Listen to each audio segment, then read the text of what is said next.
අපි අද කතා කරන්න බලාපොරොත්තු වෙන්නේ නියපොතුවල ඇතිවන දිලීර ආසාදන පිළිබඳව. අපි වෛද්‍ය විද්‍යාත්මකව මෙය හඳුන්වනවා ඔනයිකොමයිකෝසිස් කියලා. මේ නියපොතුවල ඇතිවන රෝග වලින් 50%ක්, ඒ කියන්නේ භාගයක් පමණ හේතු වෙන්නේ මේ නියපොතු ආශ්‍රිතව ඇතිවන දිලීර ආසාදන නිසා. මේ දිලීර ආසාදන වලිනුත් 75ක්, ඒ කියන්නේ බහුතරයක් ඇති වෙන්නේ අපි කලින් වීඩියෝවේ කතා කරපු ටීනියා රෝගයට හේතු කාරණා වෙන ඩර්මටොෆයිට් කාණ්ඩයේ දිලීර නිසා. මෙහිදී අපි හඳුන්වනවා ටීනියා අංගුවම් කියලා. ඉතුරු 25 ඇති වෙන්නේ නන් ඩර්මටොෆයිට්. ඒ කියන්නේ ඩර්මටොෆයිට් නොවන කාණ්ඩයේ දිලීර.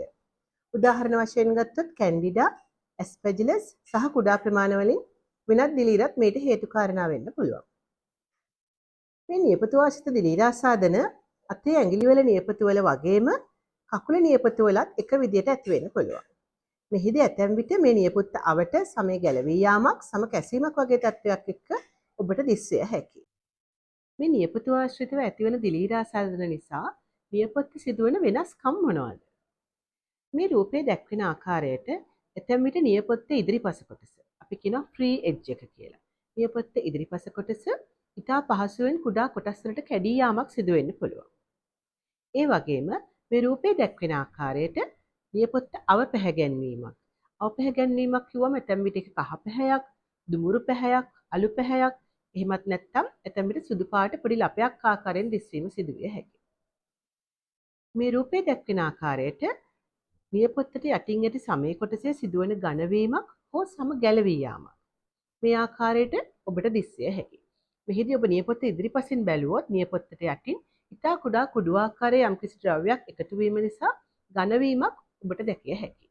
මේ අපි වෛද්‍ය විද්‍යාත්මකව හඳුන්වනවා සබ් අංගුවල් හයිපර්කෙරටෝසිස්.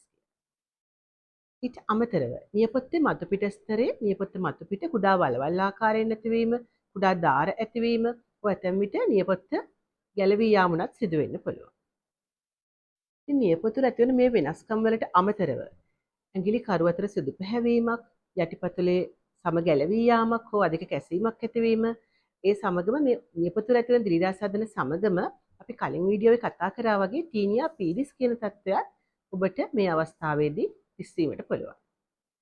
අපි මේ සඳහන් කළ නියපොතුවල ඇතිවන වෙනස්කම් ඇතැම් විට නියපොතුල ඇතිවන දිලීර ආසාදන වලට අමතරව සමහර සමේ රෝගවලදීත් අපිට දැකගත හැකියි. උදාහරණයක් වශයෙන් ගත්තොත් පොතු කබර රෝගය, නැත්නම් ලයිකන් ප්ලේනස් කියන රෝගය සහ නියපොත්ත අවට හෝ නියපොත්තට යටින් ඇතිවන ඉන්නන් නිසා මේ ආකාරයේ නියපොත්තට යටින් සිදුවන ඝනවීමක් ඔබට දැකිය හැකියි. ඊට අමතරව ඇඟිල්ලේ අස්තියේ ඇති නිරායමක් අපි හඳුනනවා එක්සොස්ටෝසිස් කියලා.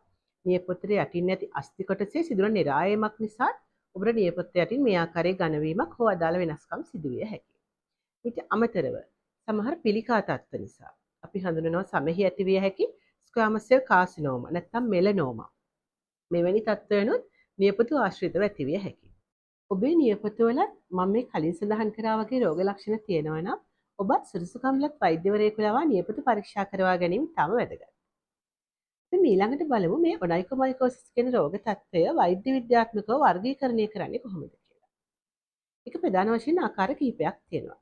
එක් ආකාරයක් තමයි නියපොත්තේ ඉදිරිපස කොටසේ කෙළවරක යම්කිසි ආකාරයේ සම අවපැහැගැන්වීමක් හෝ ගැලවී යාමක් මේ රූපයේ දැක්වෙන ආකාරයට දිස් වෙන්න පුළුවන්. ඊට අමතරව අනෙක් ආකාරය තමයි ඔබේ නියපොත්තේ සමට සම්බන්ධ වන කොටසේ සුදු පැහැයක් හෝ අවපැහැගැන්වීමක් හෝ නියපොත්තේ සිදුවන ඝනවීමක්. අපි මෙය හඳුන්වනවා ප්‍රොක්සිමල් සබ්අංගුවල ඔනයිකොමයිකෝසිස් කියලා. ඒ මේ රූපයේ දැක්වෙන ආකාරයට ඔබට දිස් වෙන්න පුළුවන්. අනෙක් ආකාරය තමයි නියපොත්ත ගැලවී යාමකින් හෝ ඝනවීමකින් තොරව නියපොත්තේ මතුපිට සුදු පැහැති ලපයක් ඇතිවීම. මීටත් අමතරව නියපොත්තේ ඝනවීමක් හෝ ගැලවී යාමක් සමගම නියපොත්තේ මැද ඇතිවන සුදු පැහැයක් ආකාරයට මේ රූපයේ දැක්වෙන ආකාරයටත් ඔබට දිස්විය හැකියි. ඉතින් අපි ඊළඟට බලමු මේ ආකාරයේ නියපොතුවල දිලීර ආසාදන ඇතිවීමට බලපාන හේතු සාධක මොනවාද කියලා. අපි කලින් වීඩියෝවෙත් කතා කරා තෙතමනය සහිත ස්ථානවල දිලීර වැඩි වශයෙන් වර්ධනය වීමක් සිදු වෙනවා කියලා. ඉතින් ඔබේ නියපොතුවටත් වැඩි කාලයක් තෙතමනය රඳා පවතිනවා නම් ඔබටත් නියපොතුවල දිලීර ආසාදන ඇතිවීමේ වැඩි අවදානමක් තිබෙනවා. උදාහරණයක් වශයෙන් ගත්තොත් ඔබ දිනේ වැඩි කාලයක් සපත්තු මේස් පැළඳ සිටින පුද්ගලයෙක් නම් ඔබට දහඩි දැමීම නිසා සහ නිතර සපත්තුව තුළ තෙතමනය රඳා පැවතීම නිසා ඔබටත් නියපොතුවට දිලීර ආසාදන ඇති විය හැකියි. උදාහරණයක් වශයෙන් ආරක්ෂකාංශ නිලධාරීන් නැත්නම් ඔබ කාර්යාලයක සේවය කරන පුද්ගලයෙක් නම් දිනකට පැය 10ක් හෝ ඊට වැඩි කාලයක් සපත්තු බලන සිටින පුද්ගලයෙක් නම් එවන් අවස්ථාවක ඔබට වැඩි ප්‍රවණතාවයක් තියෙනවා මෙවැනි දිලීර ආසාදන ඇතිවීමට. ඊට අමතරව ඔබ වැඩි කාලයක් තෙතමනේ සහිත ස්ථානවල රැඳී සිටින පුද්ගලයෙක් නම් උදාහරණයක් වශයෙන් ගොවිතැන් කරන පුද්ගලයෙක් නැත්නම් නිතර වතුර ආශ්‍රිතව කටයුතු කරන පුද්ගලයෙක් මෙවැනි පුද්ගලයින්ගෙත් වැඩි කාලයක් අපල තෙතමනේ රඳා පවතින නිසා මෙවැනි දිලීර ආසාදන ඇති විය හැකියි. ඊට අමතරව අපි දකින දෙයක් තමයි දියවැඩියා රෝගීන්. විශේෂයෙන් විෂයාකාරව රුධිරයේ සීනි මට්ටම පාලනය නොකරන දියවැඩියා රෝගීන්ටත් මේ ඇතිවීමේ වැඩි ප්‍රවණතාවයක් තියෙනවා. ඊට අමතරව අපි දකින්නේ ප්‍රතිශක්තිය හීන වන පුද්ගලයන්. උදාහරණයක් වශයෙන් යම්කිසි රෝග තත්ත්වයක් නිසා නැත්නම් විශේෂයෙන් අවයව බද්ධ කිරීමකින් පසුව ප්‍රතිශක්තිය හීන වන ඖෂධ ලබා ගන්නා පුද්ගලයෙක් නම් ඔබටත් මෙවැනි රෝග ඇතිවීමේ වැඩි අවදානමක් තිබෙනවා වගේම එවිට එක් නියපොත්තකට වඩා වැඩි නියපොතු සංඛ්‍යාවක මෙවැනි දිලීර ආසාදන ඇතිවීමේ වැඩි ප්‍රවණතාවයක් තියෙනවා. මීට අමතරව ඔබේ කකුලේ පිහිටීමේ යම්කිසි වෙනසක් තිබෙනවා නම් උදාහරණයක් හිතනවා ආතරයිටිස් තත්ත්වයක් නිසා නැත්නම් ඔබේ උපතේම සිදුවන යම්කිසි වෙනස්කමක් නිසා කකුලේ ඇදවීමක්, ඇඟිලිවල ඇදවීමක් මෙවැනි ස්ථානයක මෙවැනි තත්ත්වයක් ඔබට තිබෙනවා නම් ඔබටත් බොහෝ විට නියපොතුවල දිලීර ආසාදන ඇතිවීමේ වැඩි ප්‍රවණතාවයක් තිබෙනවා. මීට අමතරව රුධිර නාලවල අවහිර වීම සිදු ඇති පුද්ගලයන්. අපි හඳුනනවා වෛද්‍ය විද්‍යාත්මකව පෙරිෆරල් වැස්කියුලර් ඩිසීස් කියලා. රුධිර නාලවල අවහිර වීම නිසා නිසියාකාරව ලේ ගමනාගමනය සිදු නොවන අවස්ථාවලදී ඔබේ දෙයත් සහ දෙපාවල නියපොතුවල මේ ආකාරයේ දිලීර ආසාදන ඇති විය හැකියි. මීට අමතරව ඔබට නියපොතුවල වෙනස්කම් ඇතිවන යම්කිසි සමේ රෝගයක් හෝ වෙනත් රෝගයක් තිබෙනවා නම් නියපොතුවල ඇතිවන අධික වෙනස්කම් හේතුවෙන් එම ස්ථානවල මේ දිලීර වර්ධනය වීමක් සිදු වෙන්න පුළුවන්. අපි කලින් සඳහන් කරා වගේ සොරයිසිස් වැනි තත්ත්ව, පොතු කබර වැනි තත්ත්ව, එහෙම නැත්නම් ලයිකන් ප්ලේනස් වැනි තත්ත්ව මෙවැනි අවස්ථාවල ඔබේ නියපොතුවල සිදුවන යම්කිසි වෙනස්කම් නිසා නියපොතු ගැලවී යාමක්, නියපොතුවල ඇතිවන යම්කිසි ඉඩස් ඇතිවීමක් මෙවැනි ස්ථානවල දිලීර වර්ධනය වීමක් සිදු වෙන්න පුළුවන්. ඊට අමතරව ඔබට කලින් මම වීඩියෝ එකක සඳහන් කරපු ටීනියා රෝගය තිබෙනවා නම්, ඒ කියන්නේ ඔබේ යටිපතුලේ අල්ලේ මෙවැනි ස්ථානවල ටීනියා රෝගය තිබෙනවා නම් ඔබට එවැනි අවස්ථාවක නියපොතුල ටීනියා රෝගය ඇතිවීමේ වැඩි අවදානමක් තිබෙනවා. ඊට අමතරව ඔබ අධිකව තරබාරු පුද්ගලයෙක් නම් නැත්නම් ඔබ ධූමපානය කරනවා නම් එසේත් නැත්නම් ඔබට වැඩිපුර දහඩිය දමනවා නම් මෙවැනි අවස්ථාවලත් නියපොතුල දිලීර ආසාදන ඇතිවීමේ වැඩි අවදානමක් පවතිනවා. ඊට අමතරව ඔබේ නියපොත්තේ යම්කිසි ආකාරයෙන් තැලීමකට ලක් වුණොත් යම්කිසි තුවාලයක් සිදු වුණොත් එවැනි අවස්ථාවලත් එම ස්ථානවල දිලීර වර්ධනය වීමේ හැකියාවක් තියෙනවා. ඔබේ නියපොතුවලත් මේ සඳහන් කර ආකාරයේ රෝග ලක්ෂණ පවතිනවා නම් ඔබත් සුදුසුකම්ලත් වෛද්‍යවරයෙකු ලවා නියපොතු පරීක්ෂා කරවා ගත යුතුයි. මෙහිදී අපි දිලීර ආසාදන තහවුරු කර ගැනීම සඳහා යම්කිසි පරීක්ෂණ කිහිපයක් සිදු කරනවා. බොහෝ විට සුදුසුකම්ලත් වෛද්‍යවරයෙකුට රෝග ලක්ෂණ හරහා මෙහි නිගමනයකට පැමිණිය හැකි වුණත් අපි දිලීර පරීක්ෂණ සිදු කිරීම මගින් මේ තහවුරු කර ගැනීම සිදු කළ යුතුයි. මේ සඳහා අපි ඔබේ නියපොත්තේ කොටසක් කපා ගැනීම සහ නියපොත්තට යටින් වූ ඝනවීම, ඒ ස්තරයේ ඇති කුඩා කොඩු ආකාරයේ ඇති කොටස් ලබා ගැනීම තුළින් දිලීර සඳහා පරීක්ෂණ සිදු කළ හැකියි. මෙහිදී අන්වීක්ෂයක් මාර්ගයෙන් දිලීර පරීක්ෂා කර බැලීම හෝ අපි කියන ෆංගල් කල්චර් දිලීර කල්චර් කිරීම මගින් ඔබට මේ පරීක්ෂණය සිදු කළ හැකියි. මේ නිසා ඔබ වෛද්‍යවරයෙක් හමුවට යනවා නම් වැදගත්ම දේ තමයි ඔබ නියපොත්තේ නියාලේපන ගැල්වීමකින් තොරව යා යුතුයි. සහ නියපොත්තේ යම්කිසි දිගකින් තිබීමත් ඉතාම වැදගත්. මොකද හේතුව අපිට මේ සඳහා කොටස් ලබා ගැනීමේදී නියපොත්ත කපා ගැනීම සඳහා සැලකිය යුතු ප්‍රමාණයේ දිගකින් යුක්ත වීම ඉතාම වැදගත්. මේ නියපොත්තට ඇතුළත් දිලීර ආසාදන සඳහා ප්‍රතිකාර ගැන කතා කිරීමේදී අපේ ප්‍රධාන අරමුණ වන්නේ නියපොත්තෙන් දිලීරය ඉවත් කිරීම වගේම නියපොත්තේ යථා තත්ත්වයට පත් කිරීම. මෙහි ප්‍රතිකාර ක්‍රම සලකා බැලීමේදී මේ ඖෂධීය ප්‍රතිකාර ක්‍රම වගේම ඊට සමගාමීව සිදු කළ යුතු ඖෂධීය නොවන ප්‍රතිකාර ක්‍රමත් පවතිනවා. ඖෂධීය ප්‍රතිකාර ක්‍රම නැවත කොටස් දෙකකට බෙදෙනවා. එක් ආකාරයක් තමයි දිලීරනාශක ආලේපන. අනෙක් ආකාරය තමයි දිලීරනාශක පෙති හෝ කරල් ලබා දීම. මෙහිදී දිලීරනාශක ආලේපන පමණක් ගැල්වීම බොහෝ විට ප්‍රමාණවත් වන්නේ නැහැ. මොකද හේතුව නියපොත්තේ ඇතිවන දිලීර ආසාදනයකදී දිලීරය බොහෝ විට නියපොත්ත වර්ධනය වීම පටන් ගන්න නේල් මෙට්‍රික්ස් කියන ස්ථානයට බලපෑම් සිදු කරනවා.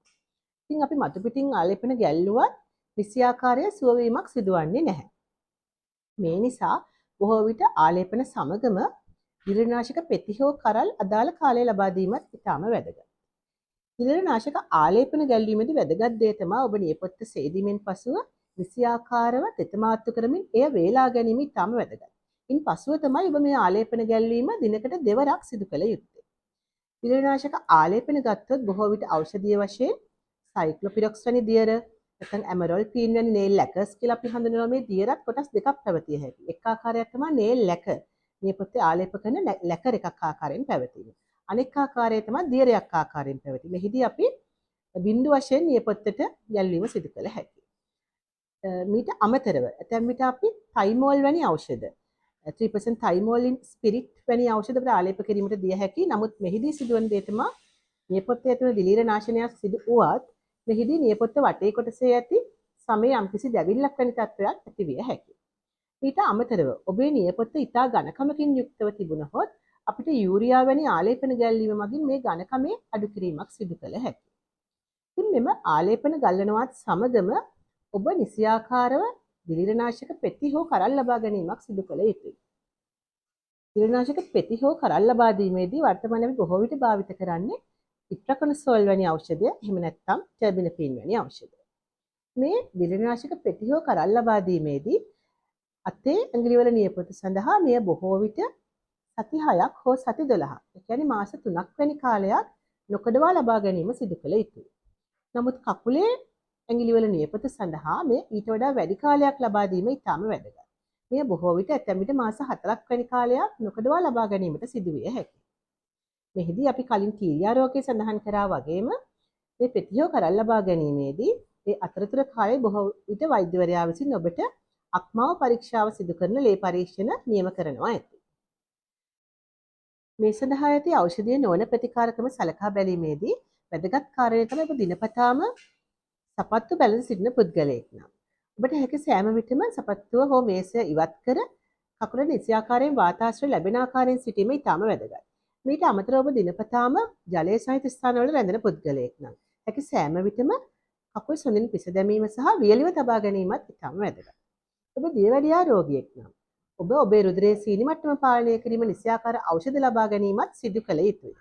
මීට අමතරව මීට හේතු කාරණා වන ඔබට ඇති නහරවල අවහිර වීමක්, කකුලේ ඇතිවන යම්කිසි ඇදවීමක් මෙවැනි තත්ත්වයක් තිබෙනවා නම් ඔබ ඒ සඳහා ප්‍රතිකර්ම ලබා ගැනීමත් සිදු කිරීම ඉතාම වැදගත්.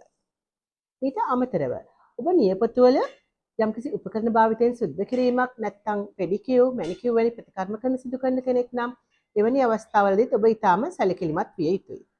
මීට අමතරව ඔබේ ශරීරයේ වෙනත් ස්ථානයක ටීනියා රෝගය පවතිනවා නම් ඒ සඳහා ප්‍රතිකාර ලබා ගැනීමත් අනිවාර්යෙන් සිදු කළ යුතුයි. ඉතින් මේ සඳහන් කළ ප්‍රතිකාර ක්‍රම වලට අමතරව වර්තමානයේ ඔනයිකොමයිකෝසිස් රෝගය සඳහා ලේසර් ප්‍රතිකාර ලබා දීමත් සිදු කරනු ලබනවා. නමුත් ඒ සඳහා ඔබ සුදුසුකම් ලත් වෛද්‍යවරයෙකු හමු වීම ඉතාම වැදගත්. ඉතින් මේ සඳහන් කළ ප්‍රතිකර්ම ක්‍රම සහ වෛද්‍ය විද්‍යාත්මක ප්‍රතිකාර ක්‍රම අනුගමනය කිරීම මගින් ඔබටත් ඔනයිකොමයිකෝසිස් තත්ත්වයෙන් සම්පූර්ණයෙන්ම අත්මිදීම සිදු කළ හැකියි. අපි ඊළඟ වීඩියෝවෙන් කතා කරමු මේ ටීනියා රෝගය ඔබේ හිස කෙස්වල ඇති වූ විට ඔබට දිස්වන ආකාරය.